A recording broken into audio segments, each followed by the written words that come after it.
Bienvenidos a Pulso Político aquí en TC Televisión, amigos televidentes, muy buenos días y un saludo especial a la ciudad de Guayaquil, recordando que hoy domingo 24 de julio y mañana 25 estamos previo a las fiestas de Guayaquil, a las fiestas de fundación de Guayaquil.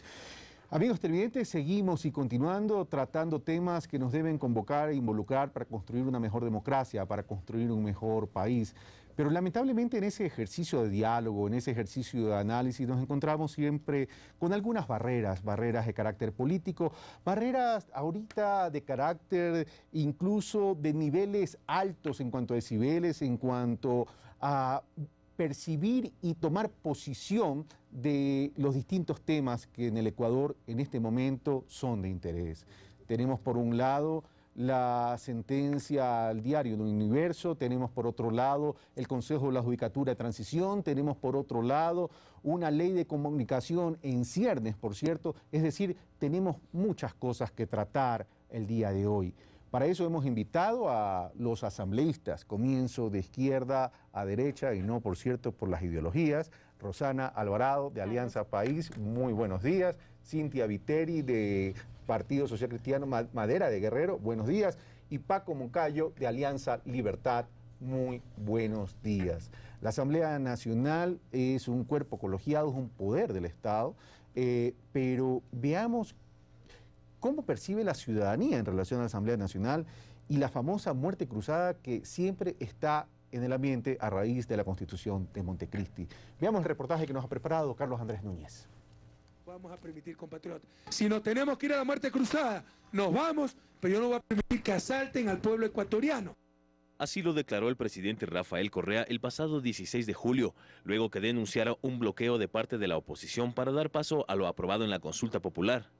Es que ha sido precisamente en esta etapa del debate donde se ha generado mayor pugna política. El bloque de mayoría se vio afectado en las últimas semanas, para muchos, debido al debilitamiento que hay en Alianza País, la principal fuerza en el legislativo. Hay gente que está inconforme con las decisiones adoptadas, es un bloque enorme. Alianza País inició una asamblea consolidada que se ha ido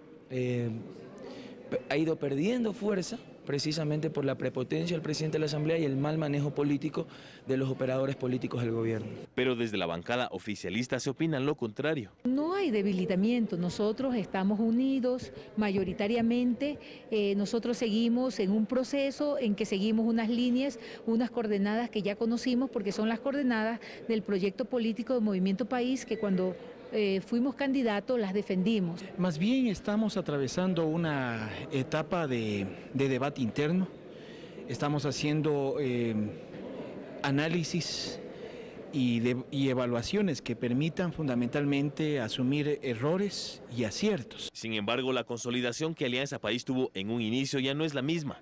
La organización Ruptura 25, por ejemplo, se separó de Alianza País por no estar de acuerdo con la última consulta popular. Y muchos atribuyen el debilitamiento de Alianza País desde el intento fallido de juicio político contra el exfiscal Washington Pesantes.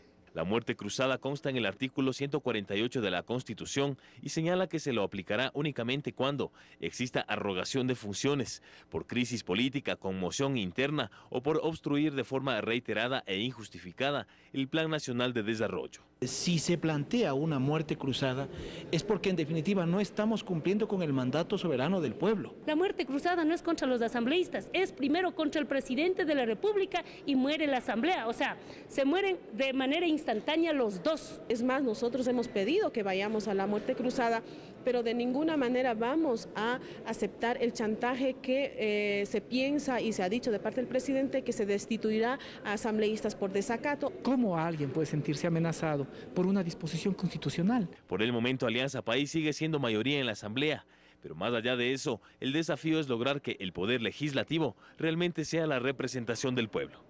Carlos Andrés Núñez, Pulso Político. Estamos de vuelta, amigos televidentes. Gracias, Carlos Andrés Núñez. Comienzo con Rosana Alvarado. El presidente de la República, en uno de los enlaces ciudadanos, luego de que no hubo la mayoría aquel viernes, hace 2 semanas, mencionó la posibilidad de una muerte cruzada de nuevo. Es más, mencionó de 3 asambleístas que eran del bloque Alianza País y los llamó desleales y dijo, no solo son 3, hay muchos más. La votación de hace poco, César Rodríguez se abstuvo y eso daría la impresión que el bloque se va a resquebrajar aún más. ¿Estamos frente a una mayoría móvil o una mayoría que la recuperó el Ejecutivo? Rosana Alvarado. Gracias, Carlos. Buenos días, compañeros de panel, buenos días. No es muy sencillo hablar en este momento de quién tiene la mayoría absoluta o la mayoría legislativa. Creo que eso no está claro. Creo que además, si eventualmente hemos conseguido aprobar una moción como lo que sucedió el día jueves, pues no habla tampoco de que eso sea lo determinante al momento de escoger las dignidades de la Asamblea Nacional. Pero por eso mismo hay que ser más claros, más francos y partir las aguas. Lo uno fue la designación de nuestro delegado, que no puede estar supeditada bajo ningún concepto a la elección de dignidades en la Asamblea Nacional. En ese sentido, si algún compañero asambleísta, si algún colega o compañero de movimiento se despista y cree que puede supeditar, digamos, la elección de las dignidades al antojo, a de pronto obtener alguna candidatura, alguna presidencia, vicepresidencia, integrar una u otra comisión, ese sí es un chantaje. A eso creo que tenemos que negarnos rotundamente, todos los partidos políticos tenemos que asumir con claridad lo que eso significaría, y si es que una persona amenaza con obtener lo uno a costa de lo otro, pues entonces allí sí estaríamos cayendo en prácticas que desde cualquier punto de vista son impresentables. Ahora, la presentación de la posibilidad de la muerte cruzada de parte del presidente de la República no tanto es por la posición de la oposición, sino más bien porque el bloque de Alianza País como que no estaba muy hegemónico. En ese sentido, ¿ya ese fantasma de la muerte cruzada desaparece?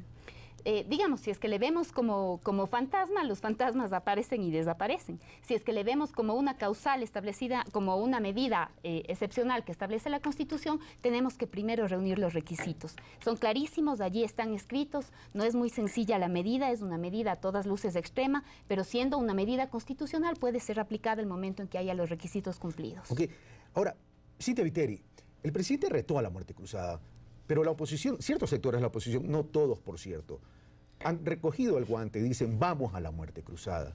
¿Se sienten tan fuertes como para ir a la muerte cruzada, como para recuperar para tener una nueva correlación de fuerzas en la Asamblea Legislativa? Es la 5ª vez que el presidente, no hablo de veces que lo repite, sino de circunstancias en las cuales repite la amenaza de la muerte cruzada a través de los medios de comunicación. Uy, qué miedo para todos nosotros, los que nos llaman de oposición o los que sencillamente pensamos distinto que el oficialismo.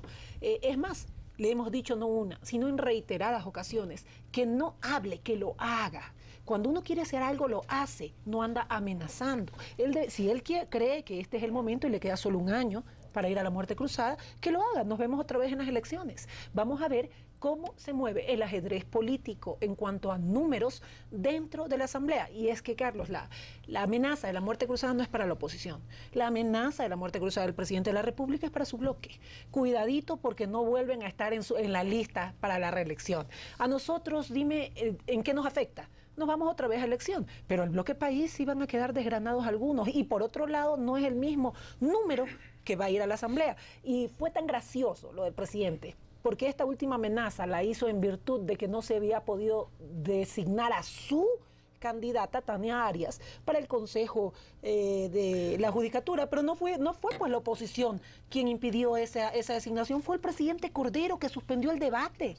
Eso estaba en el orden del día. Ahora, se aprobó el orden del día y dijo, suspendo el debate porque no tenía los votos. Hay algo que me llamó la atención. Yo tuve la oportunidad de entrevistar a la asambleísta Cintia Viteri el día miércoles en Canal 3 de cable, en CN Plus.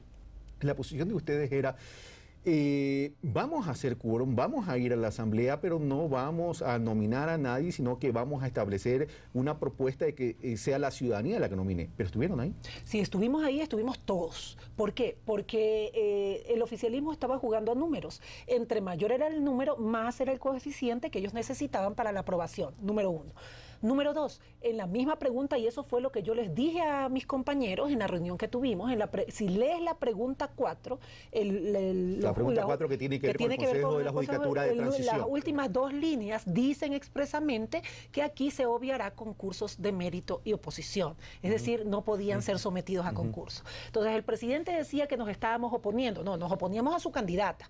Entonces, ¿qué fue lo que hizo? Se planteó un nombre, el segundo mejor puntuado y sin ninguna impugnación. Pero eso en un proceso es completamente nacional. Contrario a lo que usted me dijo ese día en la entrevista. Eso fue lo que se decidió dentro de todos los miembros. Okay. Mira, no solamente habíamos muchos que pensábamos distinto, pero aquí si seguimos pensando todos distintos y alando agua para nuestro molino, ninguna estrategia o planteamiento va a dar resultado. Lo cierto, general Paco Moncayo, asambleísta de Alianza Libertad, es que se dio la votación y se nombró a Tania Arias y que este fantasma de la muerte cruzada siempre estará, aunque ya los tiempos se están acortando, porque en enero del 2013 son las elecciones, etcétera, etcétera. Entonces, ya se nombró a Tania Arias y Tania Arias es la tercera delegada para el Consejo de la Judicatura de Transición. Desde la Asamblea Nacional, ¿cómo se piensa apuntalar este proceso de reestructuración de la justicia, que es un mandato popular?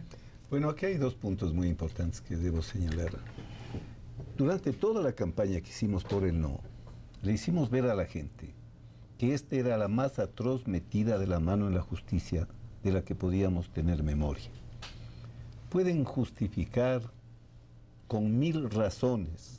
Lo único cierto es que en una democracia no puede el Ejecutivo estar reorganizando la función judicial. La Constitución ya señaló el camino, ya comenzó a hacerse la reforma y de una manera brusca y abusiva, con esta consulta se interrumpió el proceso constitucional, valiéndose de todas las mañas y con una Corte Constitucional de vergüenza. Entonces, de alguna manera, se cumplió lo que anunciamos al país, que iban a haber 3 personas de Alianza País o vinculadas al presidente de la República manejando la justicia. Va a venir otro presidente porque ningún mal es eterno. Y dirá que es una justicia correísta, se la nombró violando todas las normas constitucionales y hoy sí vamos a reorganizar. Y volverán a meterle otros la mano otra vez a la justicia y vamos a vivir siempre con esta cenicienta de las funciones del Estado, maltratada, manoseada, manipulada, politizada, porque ha sido herramienta para perseguir a los adversarios políticos y ha sido además herramienta para la impunidad de los corruptos, del oficialismo, de este y de todos. Pero a pesar de esa advertencia, general Paco Moncayo, el pueblo ecuatoriano votó a favor de la consulta en términos de resultados positivos para que el Ejecutivo lidere esta reestructuración de la justicia. Pero por supuesto, porque los argumentos inconstitucionales que se utilizaron fue que con esto íbamos a volver a tener seguridad, a poder combatir la delincuencia, a que nuestros hijos puedan caminar tranquilos en las calles, que nuestras casas no sean violadas. Vamos a ver si después de 8 meses tenemos el país seguro que se nos ofreció. Pero yo quiero señalar otro punto, Carlos, que me parece muy importante y en el que tanto oficialismo como algunos sectores de la oposición están jugando en contra de los intereses del país. ¿Cuáles son esos 2 para poder luego pasar a Rosana Alvarado? Sí, voy a decirlo. Esto de la muerte cruzada, ¿acaso que es un jueguito para que yo quiero la muerte, yo te revito la muerte? Mire, Carlos, no solo que la Constitución dice en qué condiciones extremas. No puede ser que por cambiar el orden del día el presidente amenace con la muerte cruzada. Pero sí se dan cuenta de lo que es la muerte cruzada. Miren, es paralizarlo al país. Acabamos de pasar una consulta, entramos a la muerte cruzada, a un proceso electoral, paramos al país. Los decisores en materia económica, sean empresarios, sean inversores, paralizan hasta ver qué irá a pasar. Pero si en cada elección pasa eso, y después de esto vendría otra elección posterior. Al año. Queremos tenerle al país en alarma, en alerta, en incertidumbre, en zozobra, que vamos a la muerte cruzada, que tu muerte cruzada y mi muerte Mueres cruzada. Muere. Eso es jugar con los intereses del país. Yo puedo decir con toda tranquilidad, si fuese pensando en Paco Moncayo, a mí me iría mucho mejor, pues en un nuevo proceso electoral. Pero a mí me preocupa es mi país, no me preocupa mi situación personal. ¿Ya expresada esa preocupación, Rosana Alvarado, porque tenga derecho a la réplica? Me imagino que algo tiene que responder, Rosana Alvarado. Yo estoy de acuerdo en que la muerte cruzada es una medida extrema y por eso mismo se establecen tantas condiciones como que no puede ser presentada esa medida en cualquier momento. Es más, ni el primer año ni el último año, y pues solamente se puede calificar a una muerte cruzada cumpliendo con aquello que se dice que es un legislativo que de manera sistemática, permanente, continua, torpedee todo el trabajo legislativo, obstruya la consecución del Plan Nacional de Desarrollo, un Congreso como el que teníamos, que le chantajeaba al presidente de la República. Ahora, esa última parte, esa última causal de obstaculizar el Plan de Desarrollo, ¿no termina siendo un poco subjetiva? Yo no sé si sea subjetiva cuando hay inclusive una propuesta de Plan Nacional de Desarrollo que es la que tiene que cumplirse. Cuando vamos a que hay leyes que son de necesaria aprobación dentro de la Asamblea Nacional y así de pronto las bancadas, y yo digo aquí todas, porque hay que reconocer, la gente asume que los discursos tienen que ser francos, hay problemas también dentro de Alianza País. De lo que yo estoy escuchando en esta mesa, tanto Paco Moncayo como Cintia Viteri, perdón, la dama primero, y Paco Moncayo, no discuten la constitucionalidad de la figura de la muerte cruzada, sino discuten es de qué tan beneficioso es para el país en estos tiempos la muerte cruzada. Yo los invito a ver qué opina la ciudadanía en relación a la muerte cruzada y si la Asamblea es un obstáculo casualmente para lo que estábamos mencionando que tiene que ver con el plan de desarrollo del país o el desarrollo. Te lo adivino, que se vayan todos. Veamos, Carlos Andrés Núñez, cómo vamos con esta adivinanza de Cintia Viteri. ¿Usted cree que la Asamblea Nacional está entorpeciendo el cambio en el país? Sí, entorpece, pero tiene que colaborar más. No soy correísta, pero sí veo que hay cosas muy positivas que él ha hecho. Entonces, pienso que debemos unirnos, porque la unión hace la fuerza. Todo esto es una confusión, hermano. Ya la gente no sabe qué espera que no se levantan contra este gobierno. La Asamblea es una tontería. Realmente sí, porque la Asamblea Nacional simplemente defiende intereses personales y no miran un interés general. Todo lo que están haciendo ahí en la Asamblea es un caos completo. A mí yo no estoy de acuerdo. Para mí mejor debería terminarse la Asamblea, que con eso quedamos más tranquilos. Yo creo que lo más correcto es que toda esta gente, Alianza País, Social Cristiano, toditos se vuelvan a ir a la casa y ven a gente que verdaderamente que quieren trabajar por el país. ¿Debemos ir a nuevas elecciones para elegir otras dignidades, como lo propone el presidente? Me parece una locura realmente, genera más inestabilidad en el país en vez de alcanzar un consenso mínimo y sentarse a dialogar, a llegar a un grado de entendimiento político, fundamentalmente un país que se desangra cada año en elecciones y es un gasto no solamente en lo económico, sino fundamentalmente en lo social y lo político. Creo que no es conveniente otra vez elección. ¿Por qué? Porque eso implica mucho gasto para el Estado. Mire que ese tema posiblemente sea solo un discurso político, ¿no? Yo particularmente apoyo la posición del gobierno. Es un gobierno que está viendo por el pueblo y si es que esa es la única alternativa, creo que debería hacérselo. Tantas veces amenazado que sería bueno que ya se haga factible. De acuerdo plenamente. Si es que ya no dejan legislar y hacerse las leyes aquí, tendrá que hacerse esa situación. Desde el día que él entró en la presidencia, pues puso el cargo a consideración del pueblo. Tengo entendido que si la Asamblea no cumple con la función para la cual fue escogida, él tiene todo el derecho de pedir la muerte cruzada y la disolución de la misma, ¿no? Y el país no está para eso. Nosotros necesitamos trabajar y seguir adelante, pero no en esa forma ya. Eso es comenzar a jugarse con el respeto que se merece el país. Gracias, Carlos Andrés Núñez. Bueno, parece que la bolita de cristal de Cintia Viteri está funcionando bien, pero más allá de que es previsible lo que iban a contestar, porque esto no es con esta asamblea, esto es tradicionalmente con todos los congresos, con todas las asambleas nacionales. Hay algo que dijo uno de las personas a quien se sondeó. Esto no es una encuesta, esto fue un sondeo nomás. Es una locura, genera más inestabilidad en el país, y en eso creo que vamos a coincidir, cierto, porque de elección a elección el país se va a paralizar, pero esto también puede resultar una estrategia para adelantar las elecciones. Bueno, pero recuerda que el que está proponiendo la muerte cruzada no es la oposición, no somos la oposición, es el presidente de la República. Nosotros en ningún momento hemos hecho esa propuesta, le hemos tomado su palabra. ¿Por qué? Porque yo creo que a estas alturas todos somos lo bastante grandecitos como para someternos pero ¿cómo funciona la muerte cruzada? Porque la muerte cruzada es... Hay un mecanismo expedito en la Constitución.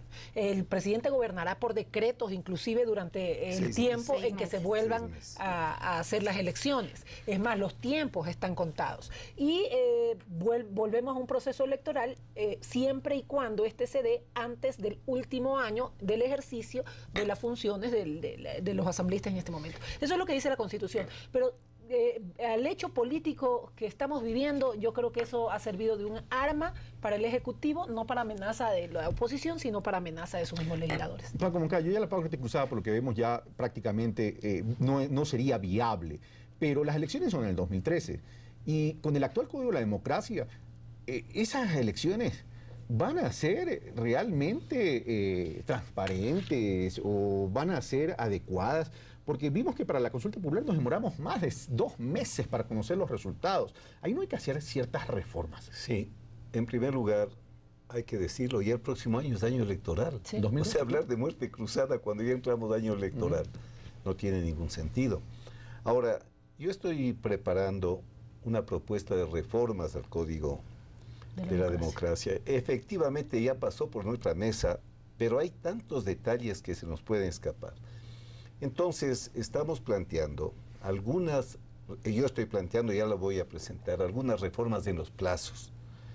Por ejemplo, se le da al contencioso electoral el plazo de 7 días para resolver, pero no le da ningún plazo para tomar conocimiento. O sea que si hubiese desde el propio contencioso... O sea que en cualquier momento se puede presentar. No, tú presentas y no se reúnen y no abocan conocimiento. Claro. Entonces yo estoy planteando 2 días para abocar conocimiento y 5 para resolver. En las 2 instancias, tanto en el Consejo Electoral como en el contencioso electoral. También estoy planteando que no se pueda utilizar los bienes del Estado ni designarle como sujeto político a ninguna autoridad. Eso es bárbaro. Estoy planteando también que en el tema de las campañas electorales, cuando participan autoridades tienen que pedir licencia, sea el presidente o sea el que sea, porque no se puede hacer campaña uno con todo el poder del Estado a favor contra otros que tienen que luchar duramente para eso. En fin, hay algunas reformas que tenemos que hacer y hoy ya las voy a presentar, porque si llegamos a tener, como está la ley, un final muy cercano en una segunda vuelta, ¿se imaginan lo que sería que 6 meses, que digo que 2 meses no se sepa quién ganó las elecciones? Guerra civil, pues, sí, porque bueno, en la consulta pasa. Son preguntas, pero aquí estamos hablando de elecciones. Estamos hablando quién ganó, que nos pasemos, que el uno cuestiona, que el otro emplea todos los recursos. En 2 meses no sabemos quién es el presidente, ya guerra civil. Bueno, vamos a Roxana Alvarado. Las propuestas es que plantea la reforma del Código de la Democracia de Paco Moncayo. Digamos, tendrían que tratarse, tendrían que analizarse, pero más allá de eso, Carlos, aquí hay que recobrar el sentido de la Asamblea Nacional. Yo decía, hay que partir las aguas, estamos en un momento electoral al interior de la Asamblea Nacional, eso por supuesto que mueve el tablero, pero no puede significar que las elecciones definen el futuro político de la Asamblea Nacional, en eso estamos de acuerdo, y por eso mismo yo sí hago un llamado, creo que ha habido algunos acercamientos entre las bancadas, pero me parece que tenemos que clarificar cuál es nuestra agenda legislativa, qué es lo que se viene luego. Esos acercamientos a la bancada que de hecho se dan, porque yo los veo a ustedes fuera de cámaras y pueden conversar, tienen una relación muy cordial, debaten con altura, pero llegan a la asamblea y esos acuerdos no se instrumentan. Hay algunos acuerdos que digamos... Y el acuerdo ético-político fue uno de ellos. Son posibles también porque se trata de conversar entre algunas personas con más facilidad que con otras. Pero los acuerdos tienen que hacerse sobre la mesa, evidentemente tienen que ser sobre la mesa y tienen que responder también a una agenda programática de lo que va a ser el legislativo. Entonces, todo eso provoca transparencia, provoca publicidad, provoca que la gente tenga en cuenta que aquellos son acuerdos claros. Pero si así de pronto estamos obstaculizando, torpedeando el trabajo legislativo en atención a lo que puede significar los votos de mayoría o de minoría para las dignidades de la Asamblea Nacional, ahí se anula la Asamblea. Ahí pierde el sentido, no tiene consistencia, ni los actores políticos de la Asamblea, mucho peor esa institución. Ok, vamos un poco aterrizando el tema al tema de la reestructuración de la justicia, señores asambleístas y asambleístas. Ya se eligió a la tercera delegado. Paco Moncayo decía, ya son los 3 del Ejecutivo.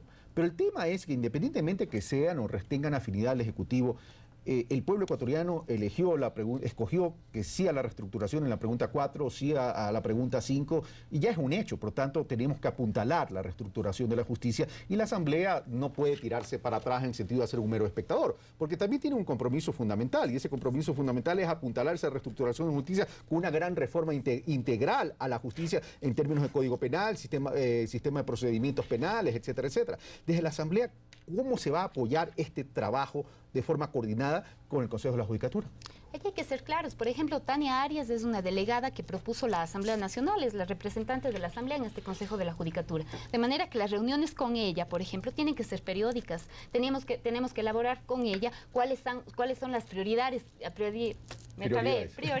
a criterio de la Asamblea Nacional debemos tener en el sistema de administración periódicas con ella, pero reuniones periódicas del bloque del país o reuniones periódicas de la Asamblea del Pleno. Porque ella no es la delegada de Alianza País, es ya la delegada de la Asamblea Nacional vía resolución.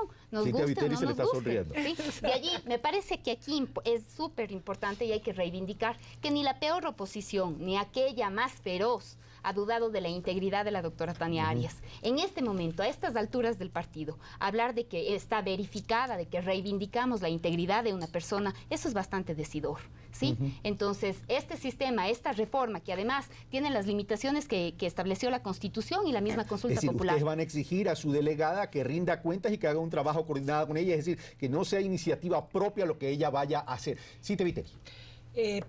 Empieza el tiempo regresivo. Empieza el reloj a correr. 18 meses tiene el presidente con todos los mecanismos, las herramientas y los instrumentos de poder en sus manos. Un año electoral, además. En sus manos para aliviar, mira lo que digo, no digo eliminar, aliviar la asfixiante situación que vive el país en torno a la delincuencia. Hace poco salió en el periódico que a un guardia de seguridad lo mataron a puñaladas y él se defendió hasta cuando le quedó vida con un palo viejo. Mientras tanto, vemos al presidente con colchas de seguridad y con pero eso, gigantesca guardia. Sí, pero la diferencia entre los... Yo no digo que el presidente no lo tenga. Yo lo que digo es por qué la indefensión del otro y por qué en medio de toda esta ola de trabajos para reformar la justicia o para aliviar la delincuencia, la Asamblea mayoritariamente oficialista, no decide cambiar todas las leyes prodelictivas que siguen vigentes y que los asambleístas de país... Hablemos entonces de esas leyes para ir aterrizando aún más. Y los jueces de país van a tener que seguir aplicando, o es que un juez puesto por el presidente de la República ya no va a aplicar el 2x1. A ver, es que el año sin sentencia. Van a tener que seguir aplicando las mismas leyes. Creo que en esto tenemos que hacer un análisis profundo, porque la reestructuración de la justicia no va tan solo por cambiar a los jueces, sino que también pasa por leyes. Es decir, los jueces son importantes. ¿Pero qué hace un juez? Aplicar la ley vigente. Que y mientras esas leyes por eso tenemos que fortalecerlo. Seguirán saliendo los delincuentes. Y no la impunidad. Así es. Pero también requiere presupuesto, porque en el momento que un sistema judicial maneje la chequera va a tener independencia y autonomía. También por ahí también tenemos que ir. Debe haber escuelas de jueces. Pero ¿cuáles son esas leyes que desde la Asamblea tenemos que apuntalar todos los ecuatorianos? Yo he distribuido a todo el país un proyecto de ley de seguridad ciudadana.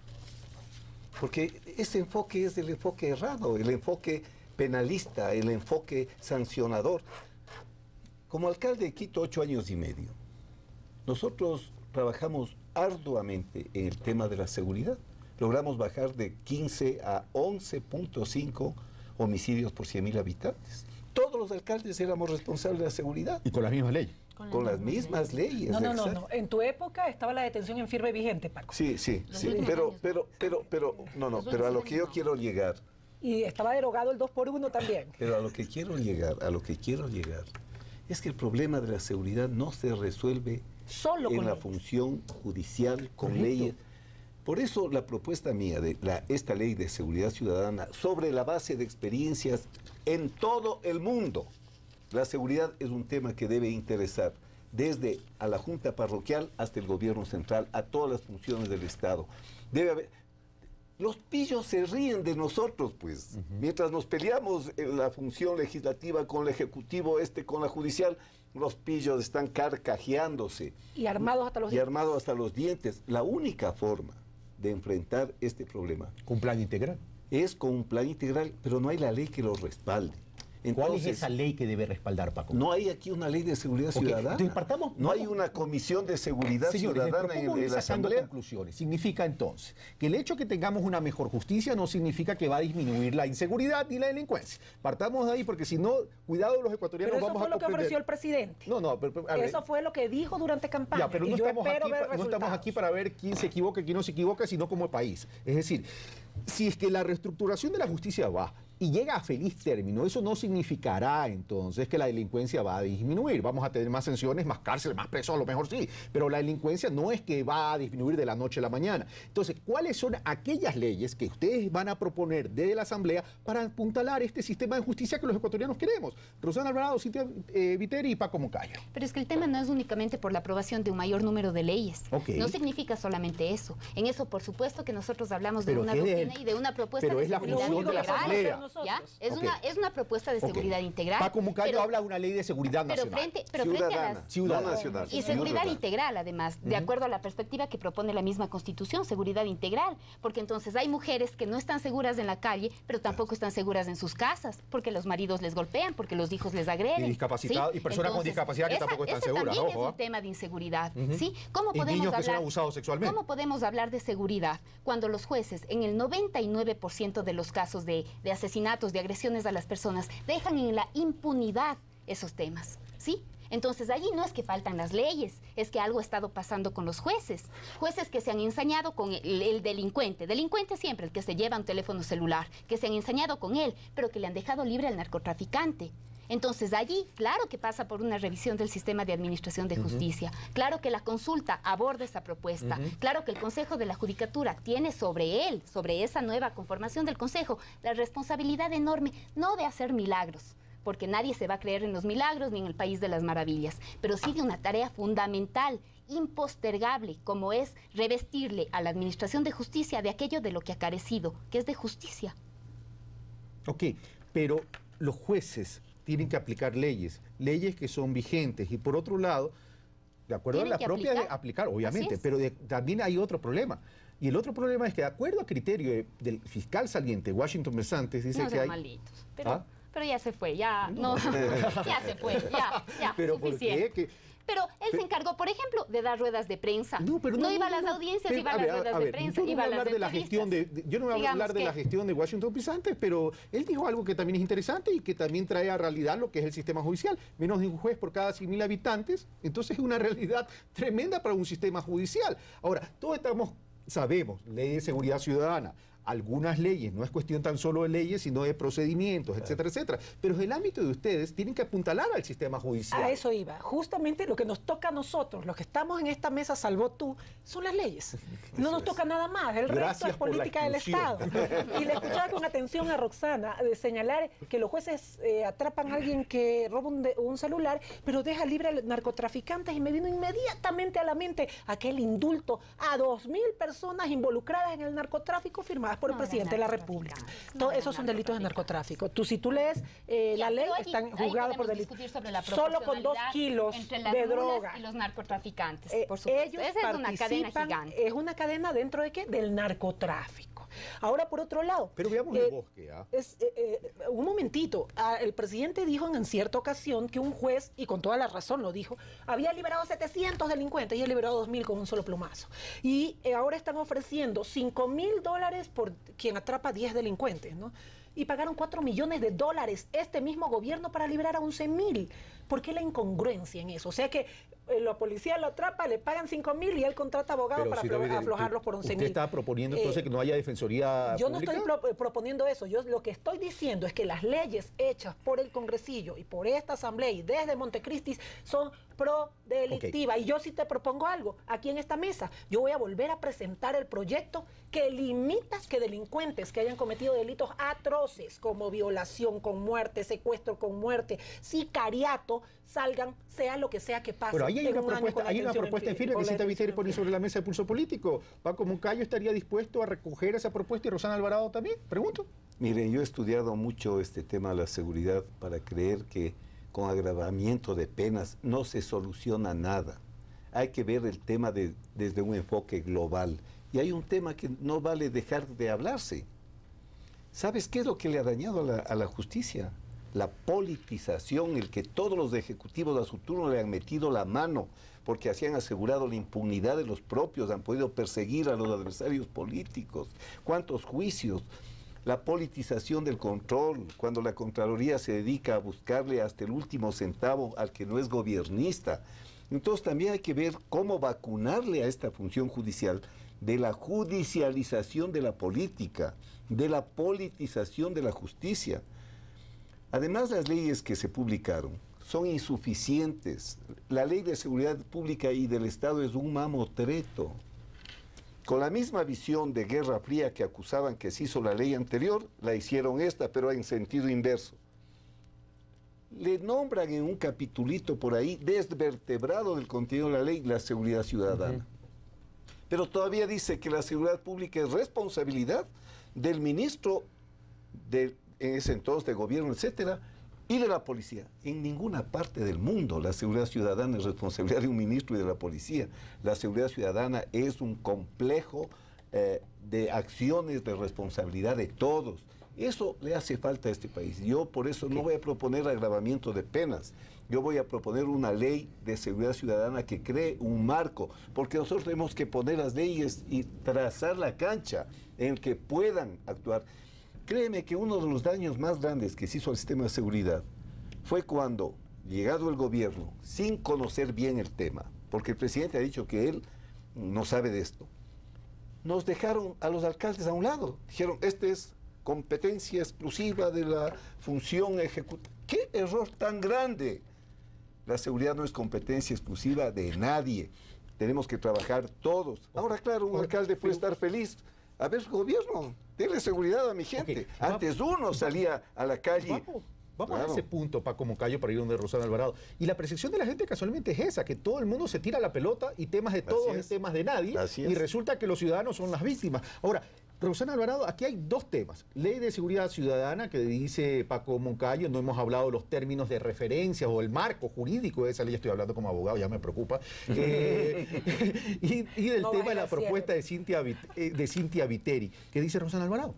No es únicamente por añadirle más sanción, más penas y creer que con eso se termina o concluye la delincuencia. Hay que analizar temas como el de la reincidencia. Yo puedo estar de acuerdo en que allí establecer algunas limitaciones. El tema de los menores pero de edad también, sí, digamos, pero en el caso de los menores de edad hay el caso de este Ponchis en México. Tenía 14, luego lo siguiente será entonces que tengan 12 años y así bajamos hasta que sean imputables los niños de 7 o de 8 años. No es así, digamos, no podemos llegar a simplificar ni hacer discurso político del dolor de la gente. En eso estamos de acuerdo, no hay que hacer discurso político de esto. Hay que ser súper cautelosos y allí reconocer que hay falencias en la función judicial que no van únicamente por reconocer o darles más presupuesto. El Consejo de la Judicatura devolvió lo que no pudo ejecutar por su incapacidad, por su falta de probidad, de compromiso, para, por ejemplo, implementar nuevos juzgados, establecer también cómo hemos respondido judicialmente a esas mujeres, a tantas madres que están años esperando por una pensión alimenticia. Eso también es responderles en la doctrina de la seguridad integral, en darles a los ciudadanos justicia. Entonces es un tema que tiene que abordarse con profunda responsabilidad, con un enorme compromiso. El tema de la impunidad no podemos pasarnos por alto. El relator de Naciones Unidas dijo que el fiscal, en lugar de estar asistiendo a ruedas de prensa... ¿Usted no me dijo que lo mencionó el fiscal? Ahora lo menciono yo. Una a una. En lugar de asistir a ruedas de prensa y a dar entrevistas, que se ocupe de asistir a las audiencias, de exigirles además a sus fiscales que por lo menos estén presentes en las audiencias, que no dejemos en la impunidad, sobre todo, los delitos contra las personas. Pero la percepción de seguridad también de parte de la ciudadanía no son los procesos que entran a litigio, sino también son ciertos eventos o aspectos de corrupción que se puedan presentar al interior tanto de la administración gubernamental central como cualquier gobierno seccional y que no se los deben tapar, que se les deben permitir una fiscalización adecuada. Ahora, señores, ¿hacia dónde va la institucionalidad democrática entonces? Veamos un reportaje que nos ha preparado Carlos Andrés Núñez y veamos hacia dónde va. Si seguimos entrampados con yo con todo respeto se lo digo, utilizando esta metáfora, incluso hasta con cierto cariño, si sigue este corcho atascado en la política nacional. Dentro de un Estado de Derecho, la institucionalidad es una característica básica que busca administrar un país para el bien común. En el caso del Ecuador, esta institucionalidad se ha ido fortaleciendo en los últimos años, aunque no de la manera esperada. La Asamblea Constituyente de Montecristi desperdició una gran oportunidad para institucionalizar los procedimientos políticos que son necesarios para resolver los conflictos que siempre se presentan en una democracia. El Ecuador había tenido una larga historia de conflicto entre el Ejecutivo y el Legislativo, sobre todo porque tenemos un legislativo fragmentado, con muchos partidos o muchas listas. Al contemplar la Constitución de Montecristi y la figura de la muerte cruzada, pareciera que esta estabilidad institucional se pone en riesgo, pues al aplicarla se convocaría nuevamente a elecciones. ¿Para qué? Para darle estabilidad política al país. No para que, por mal genio o por muy buen genio que tenga, un ciudadano, por más importante que sea, crea que eso es motivo de uso político. La democracia directa siempre será la mejor salida para zanjar un debate cuando los mecanismos propios de la democracia indirecta no lo pueden hacer en el tiempo adecuado. Y señala que de ninguna manera afectaría al proyecto político actual. La consecuencia de la revolución es modificar las instituciones para asentarlas sobre bases sólidas. Pero el ex dirigente de Alianza País, Gustavo Larrea, cree lo contrario. En el momento en que el gobierno concentra el poder en el Ejecutivo y en el presidente de la República, no está construyendo una democracia participativa como el programa de Alianza País de la Revolución Ciudadana planteó. En cambio, este analista detecta un problema de fondo. A la Constitución del año 98 se le acusó de hiperpresidencialista porque fortaleció los poderes del presidente. La actual los fortaleció mucho más. Lo cual, dice, provoca la reacción del órgano legislativo. El problema es que el legislativo, viéndose más débil, entonces reacciona con mucha más fuerza. Y encuentra resquicios, encuentra lugares en los que puede hacerse sentir. Generando demoras y trabas a la hora de legislar, lo cual perjudica a todos los ecuatorianos. Creo que lo que va a suceder en los próximos meses es que a veces va a tener mayoría. Lo estamos cambiando, lo estamos modificando, entonces se vive este clima de agitación que es propio de toda modificación estructural en un país como el nuestro. De ahí que es fundamental buscar consensos antes que confrontación para elevar así el nivel del diálogo, pues está en juego el futuro del país. Carlos Andrés Núñez, Pulso Político. Gracias, Carlos Andrés Núñez. Institucionalidad democrática. El país, cuando habla de institucionalidad democrática, siempre ha puesto un gran signo de interrogación. Sí, no ahora, ¿qué se come? desde hace mucho tiempo. Desde el retorno a la democracia, la institucionalidad democrática del país ha estado en juego. Ahora, la pregunta es, ¿qué es institucionalidad democrática? Comencemos por ahí.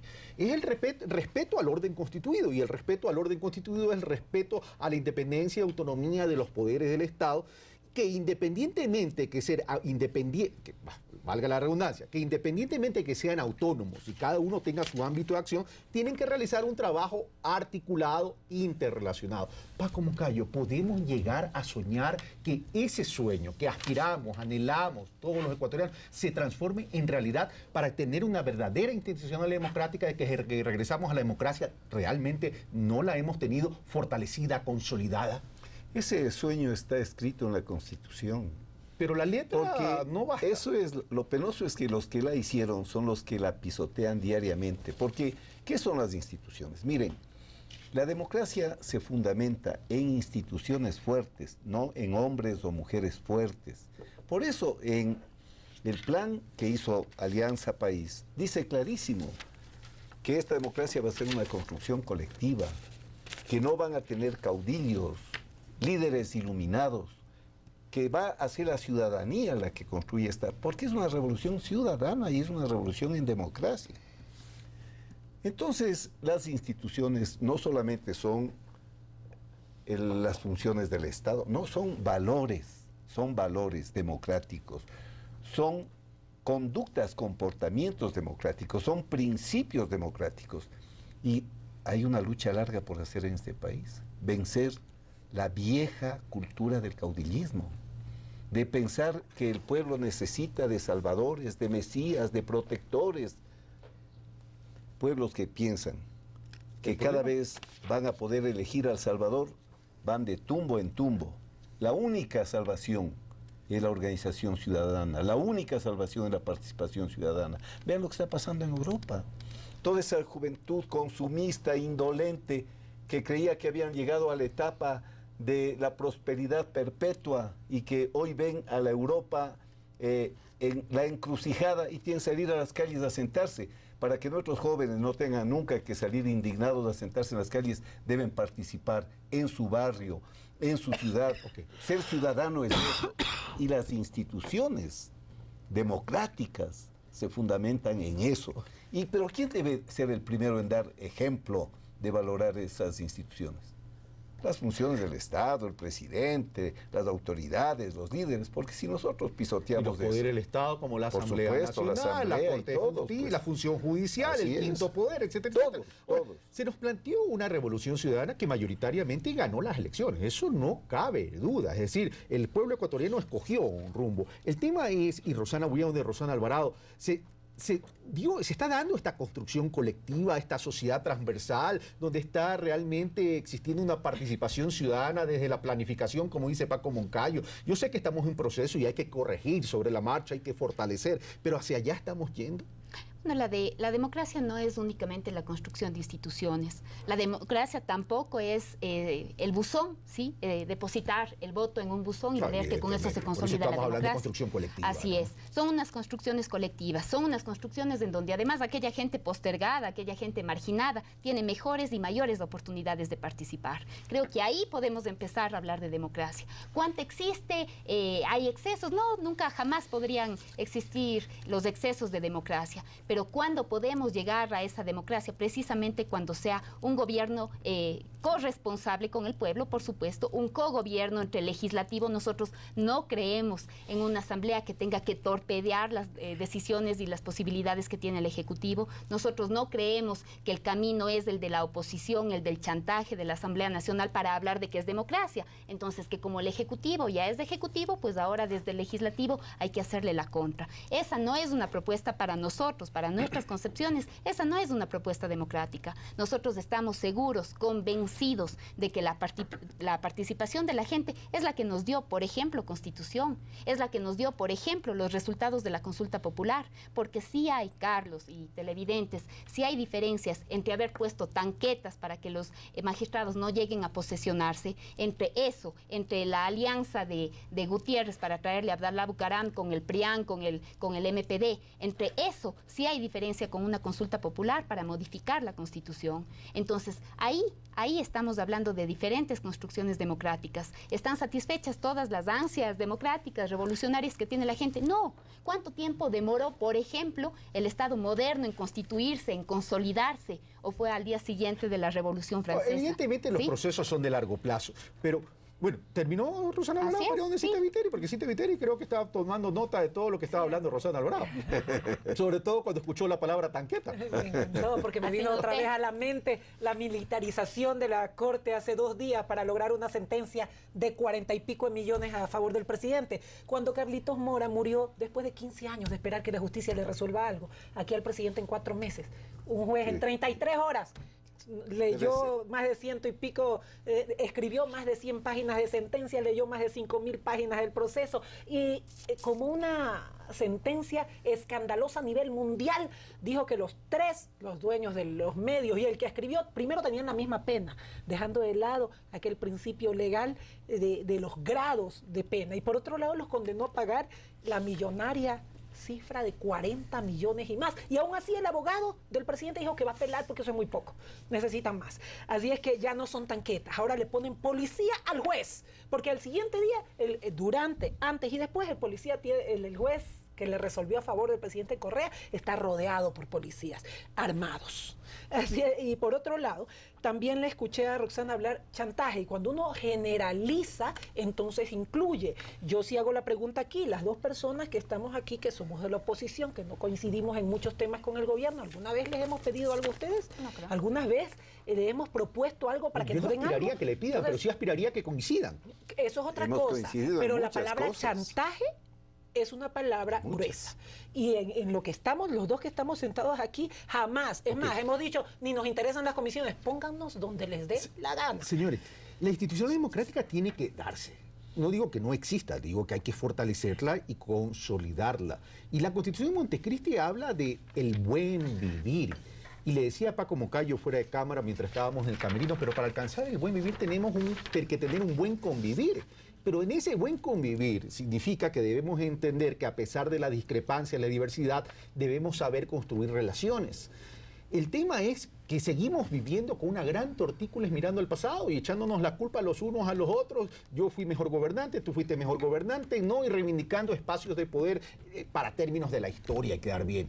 El tema es cómo poder llegar a acuerdos realmente beneficiosos para la ciudadanía. Por ejemplo, ahora tenemos una ley de comunicación que fue producto de un acuerdo ético-político, sin embargo, tenemos ya bastante tiempo y no tenemos ley de comunicación. Y con este tema del universo se amerita aún más discutir esa ley de comunicación. En ese sentido, ¿es factible poder llegar a consensos con esa ley de comunicación, Paco Moncayo? Bueno, hemos participado con mucho interés, con mucho amor a este país en los debates, llevando argumentos, estudiando, porque es complejísima esta ley. El amor que cada uno tiene. No, pero es que voy a decir esto.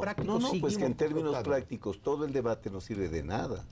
Ya nos han mandado los textos, es lo que quiere el señor Andino y la mayoría de esa mesa, pero sin haber oído nada de lo que hemos dicho. Yo no soy parte de esa comisión, pero me he empeñado en ir porque creo que si hay una libertad fundamental, la que ha permitido que el ser humano llegue a este nivel en la ciencia, en la tecnología, la que ha permitido que pongamos un hombre en la luna, es la libertad de pensamiento, la libertad de expresión, la capacidad de comunicarnos. Y es que eso también a mí me duele muchísimo, pues, porque no puede haber buen vivir sin buen convivir, y eso dice la Constitución, que somos sujetos sociales, que es de la relación social de la que se tienen que producir los procesos de avance de la sociedad, de desarrollo. Pero si es que no podemos convivir, si no podemos vernos a los ojos, si no podemos debatir temas porque pensamos distintos, si el que piensa distinto es enemigo, si no nos reconocemos en el otro, si cada sábado el que pensó distinto es torpe, es mediocre, es cobarde, Dios mío, eso es lo que clama el país. El país clama un debate, una conversación. No tenemos cambiar el estilo del debate. Ahora, aterricemos cuáles son los puntos críticos de la ley de comunicación, sin debatir. En la pregunta la última que tratamos, la pregunta 3, yo creo que al gobierno se le pasó por querer incluir a todos los medios de comunicación, que son los que les importan, utilizar un término que fue más allá de aquello. Habla de las empresas de comunicación a nivel nacional privadas, por supuesto que excluye el monopolio de medios de comunicación que le pertenecen al gobierno, que maneja el gobierno. Y las empresas de comunicación nacionales no solo son los medios, pues. Ahí entran las agencias de publicidad, como las del señor Alvarado, que tienen que ser reguladas y él no puede tener otro negocio que no sea su agencia. Entran la telefonía, inclusive la celular, porque es privada, la telefonía celular, las dos compañías que operan en el Ecuador, entra el internet por donde las noticias llegan a nivel nacional, entran las redes sociales, también es comunicación, ahí entra todo. Yo quiero ver cómo resuelve ese quilombo el presidente de la ley de comunicación, el presidente de esa comisión. Y por otro lado, nadie define qué son medios nacionales, salvo los miembros de Alianza País dentro de la mesa. Primero, la señora Betty Carrillo admitió públicamente que en el Ecuador no hay medios nacionales, con lo cual ninguno estaría dentro de la norma que aprobó la... Pero dicen que ahora los medios nacionales son los que tienen el 1% de circulación en periódicos o en prensa escrita, y creo que el 25%... Cuatro provincias y el 25% en prensa televisiva. O sea que el Metroquil ya es nacional. Rosana Alvarado. Aquí primero poner el acento en que la libertad de expresión no es de propiedad exclusiva de los medios de comunicación y que yo sí distingo entre lo que es opinión pública de la que es opinión publicada y que yo sí reconozco como ciudadana y voy a reivindicar, defender de principio a fin la libertad de todas las personas a expresarse, de todas, y también, por supuesto, de participar democráticamente en los medios de comunicación. Yo quiero saber si es la nueva ley de comunicación la que posibilita, la que de alguna manera hace que esta sentencia en contra del diario El Universo haya podido darse. No, esta sentencia es anterior a esta ley que sigue discutiéndose y sobre la cual podríamos tener diferentes puntos de vista y algunos que haya que modificar. Estoy de acuerdo con eso. Yo en algún momento hubiera creído que como dice diario El País, el diario español, que la mejor ley de comunicación es aquella que no existe, ¿sí? Puedo estar inicialmente de acuerdo con eso, pero para el Ecuador. No ponerles en algún, no sé si molde, no hablar con una ley frente a los medios de comunicación, no reconocer que la autocensura ha venido de los propios medios de comunicación, de aquellos que no dijeron nada del despojo del Estado, de la expulsión de la autoridad del Estado, que no dijeron nada de cómo se llevaban, se feriaban los bancos de este país. No ha habido allí libertad de expresión. ¿Pero qué estamos hablando? ¿De ley para medios de comunicación o ley de comunicación? Porque una ley de comunicación va más allá de los medios, ¿eh? Tiene que ir más allá de los medios. Y por eso mismo tiene que ir más allá de los medios la entendida libertad de expresión. No es de esa, yo me ratifico, no es de propiedad exclusiva de los dueños de los medios de comunicación. Entonces allí, cuando nosotros hemos legislado para que no haya vinculación, para que no haya conflicto de interés entre unas empresas y otras asociadas con la comunicación, ahí hemos defendido la libertad de expresión, haciendo que el banquero sea banquero, haciendo que el periodista, el dueño del medio, sea periodista, dueño del medio, y que no especule, por ejemplo, con el capital inmobiliario, con los temas bancarios. Entonces, eso también es defender la libertad de expresión. Pero vamos entonces, dentro de lo que es la libertad de expresión, vamos a aquella responsabilidad ulterior. La responsabilidad ulterior es tan solo exclusivamente para quienes aparecemos en un medio escribiendo u opinando, me quedan 4 minutos, o para toda la ciudadanía en general, sin importar dónde estemos. Paco Mucal. Mire, el Ecuador hay que conocerlo. Aquí no hay monopolio posible, donde hay 600, 700 radios. ¿Qué monopolio puede haber? Porque dicen que esta ley es para evitar los monopolios, que hay que decir que los medios nacionales no pueden... ¿Cómo puede haber monopolio en un país así? Pero yo le digo, la Constitución habla de un subsistema público, uno privado y uno comunitario. ¿Y qué pasa con el monopolio del poder del Estado? Miren, el presidente maneja la riqueza del Ecuador. El petróleo, que es el sueldo de los ecuatorianos, está en manos del presidente, una empresa en la que el presidente está representado 3 veces en el directorio. El Ejecutivo maneja las Fuerzas Armadas. El Ejecutivo maneja todos los elementos de poder. Y si le damos además de eso el monopolio de los medios, a mí me parece que más bien es sano pues que hayan varias formas de opinar. Ustedes ven en España, el mismo periódico El País le dice a Zapatero, debe adelantar las elecciones, no lo está haciendo bien. Y a nadie se le ocurriría a Zapatero, digamos de eso que le diga el hoy al presidente. Zapatero habría, si fuese que esté en el Ecuador, mandado juicios penales. No, no. Miren, la libertad de expresión está en la capacidad de poder un ser humano tener acceso a todas las fuentes, a cómo piensa el banquero y a cómo piensa el sindicato, a cómo piensa el empresario y la universidad. Acceso a información, una cosa es opinar, una cosa es criticar y otra cosa también es injuriar. Pero claro, y otra por es supuesto. sentenciar, Carlos. Y otra cosa también es sentenciar. Y La no estamos de responsabilidad acuerdo. ulterior no la podemos abstraer. No, ya estamos de acuerdo. Ahora, vamos a Cintia Viteri y después a Rosana Alvarado. Yo siempre dije que la ley vigente, la que viene desde la dictadura y que pasó por otro gobierno, solamente le permite al presidente controlar la televisión y las radios. Por eso usted vio que cerraron por algunos días un canal, cerraron por algunos días la radio. Pero no dice nada sobre la prensa escrita. Esto a raíz de que un diario de circulación nacional publicara los contratos millonarios de la familia Correa con el Estado. El presidente salió furibundo en una cadena y dijo que no encontró cómo más sancionarlos y dijo ahora tienen IVA al 12% del papel periódico. Ahora estamos viendo lo que pasa con El Universo, una noticia que opinión de un columnista, es más, el diario dice, no nos responsabilizamos de las opiniones tal como lo dicen los canales y tal como dicen las cadenas cuando uno contrata una cadena. En vez de ser solo ese, por ejemplo, el agraviado resulta que es el diario, los 3 directivos y todos los que tienen que ver y a todos. Y por último el presidente dice, no se preocupen empleados, que van a estar estables. O sea, ¿cómo? Que es el nuevo patrón el presidente Correa. Y por otro lado, los criterios son distintos para unos, para todos, el pueblo llano, y para el presidente no. La ley dice, por ejemplo, que incitar a la violencia es una cosa sancionable y el presidente en una cadena dijo, ustedes son 400, afuera de 50, hagan su trabajo, por ejemplo. Su tiempo, Rosana Alvarado, y terminamos. Lo del IVA vino desde Montecristi, ¿no? Esa propuesta en Montecristi se cayó, pero yo vuelvo a decir, este gobierno no le debe nada a la prensa. Si es que la prensa, el diario El Universo, cualquier diario, pues tienen su negocio, la venta de la distribución, la circulación de periódicos, la impresión, pues está bien que pague los impuestos como todos los ecuatorianos. Si el papel tiene este impuesto, pues lo tiene que asumir y sigue siendo negocio, negocio. Ahora, ¿qué pasa si un canal estatal hace apología del delito, de manera frecuente, permanente, con un espacio, con un programa. Así es, un medio público.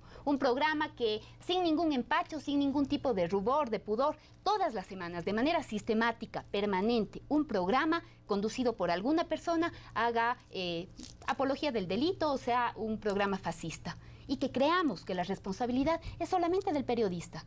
No, pues, al periodista no le dejen solo. Allí hay responsabilidad de ese canal. Es lo mismo que está sucediendo con el escándalo mundial de este periódico londinense, Noticias del Mundo. Ahí los dueños de ese medio sabían, estaban absolutamente seguros y además permitieron la escucha telefónica ilegal. Por eso ellos también fueron sancionados. En este caso, Diario El Universo no solamente que sabía, sino que inclusive le premió. Sí, le premió al periodista que de manera permanente, a través de un artículo, le llegó a decir al presidente de la República criminal de lesa humanidad. Gracias, comparado Rosana solamente con un criminal de los Balcanes. Gracias, Rosana Alvarado, gracias, Cintia Viteri, gracias, Paco Moncayo, asambleísta, como ustedes ven, amigos televidentes. Hay mucha tela por cortar, pero lo importante es que construyamos un camino para ese buen convivir que nos lleve a ese buen vivir. En todo caso, en el tema de la ley de comunicación y lo que tiene que ver con la responsabilidad ulterior, todos somos responsables de nuestros actos, no solo de lo que hacemos, sino también de lo que decimos, de lo que escribimos. Y evidentemente tenemos que comenzar a asumir aquellas responsabilidades. Pero esa responsabilidad ulterior no solo tiene que estar en los medios de comunicación, también debería estar en quienes de una u otra manera tienen espacios públicos y que no están en los medios de comunicación, como por ejemplo los políticos, como por ejemplo aquellos que tienen ciertos fueros especiales, como los asambleístas, que cuando a pretexto de fiscalizar sentencian, a pretexto de fiscalizar ofenden, a pretexto de fiscalizar también hieren la dignidad, como también al Ejecutivo, al señor Presidente de la República en los enlaces ciudadanos. Un fuerte abrazo, hasta el próximo domingo.